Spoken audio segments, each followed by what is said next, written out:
Chan, let's talk about game studio acquisitions. Brother Shu, I'm afraid our situation has not changed, and Tanaka Brothers game development is still being assessed at the same approximate value as a 2013 Honda Civic, and that's if we include the coffee maker and mini fridge in the break room. No, Chan, I'm talking about other studios being acquired. It's really becoming something of a trend. Game studio acquisitions are nothing new, brother. I remember that Electronic Arts used to buy out an established studio or two pretty much every year. Well, yes, but given what happened to those studios, I suspect that was more of a hostile type situation where they were merely keeping them imprisoned nearby so that their rich clientele could more easily observe their tortured death spasms. It's a rough industry. This, however, seems to be something wholly different.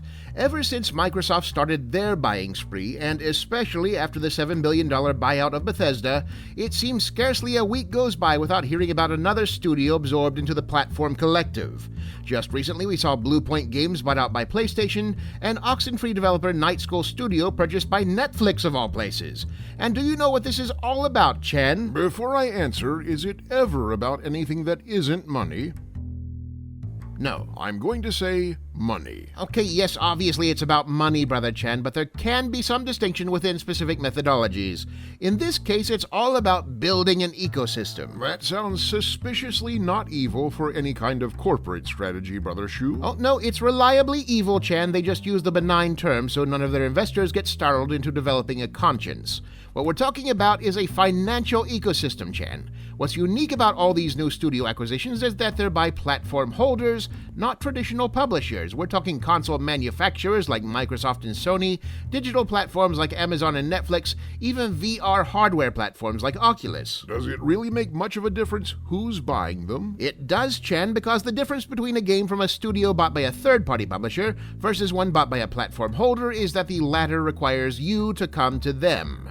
Each platform knows that if they can trap you in a web of high-profile exclusives, it increases the chance that they'll be the platform for your next purchase as well, and the next purchase after that, and the next purchase after that, and maybe you'll eventually be so enthralled by all these new exclusive releases that you won't notice the sound of the deadbolt sliding shut behind you. These are corporations, brother, not the family from the Texas Chainsaw Massacre. True, Chen, the Sawyer family was more honest about their intentions. If they'd been a corporation, the "we're going to eat you" clause would have been buried in 30 pages of identical font on the EULA. Studio acquisitions can sometimes be beneficial, brother, particularly for smaller developers who no longer have to scrounge for funding.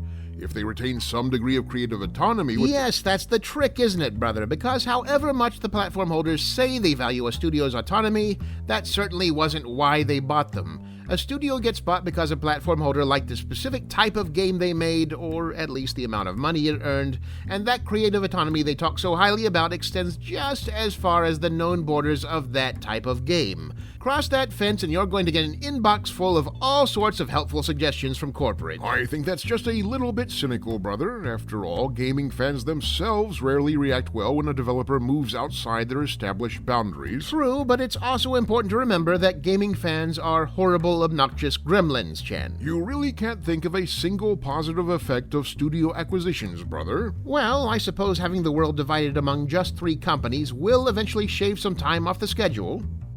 Hello, video gamer. We'd like to get to know you better. Data mining your private tab search results just isn't cutting the mustard these days. Hit the subscribe and notification buttons below and we'll be at your side forever. It is exactly as creepy as it sounds.